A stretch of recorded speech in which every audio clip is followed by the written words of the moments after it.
All right, happy Monday. Here's the rundown for Algebra A for this week, May 18th through May 22nd.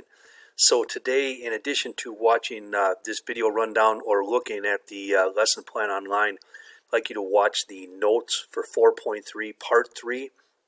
That's our final section of notes for this section on elimination. I'll go through what you do when you have to multiply both equations. And then your assignment for Monday is worksheet 4.3, number 3. That is due on Tuesday by 11:59 p.m. Tuesday afternoon, I will host a help session at 2 o'clock. Again, use the access code AA Kosenki. We'll meet at 2 p.m. Go through any questions on the homework you may have.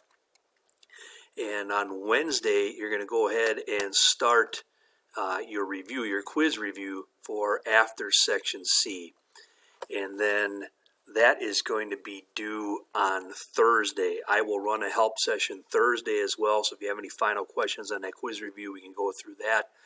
Then I will post your quiz on Thursday, and that's going to be due Friday. You can go ahead and do it right away Thursday if you'd like, but the quiz is due by Friday, and that will wrap up your week. All right, that's our rundown for this week. Again, if you have any questions, shoot me an email, or we'll see you on Google Meets. All right, thanks.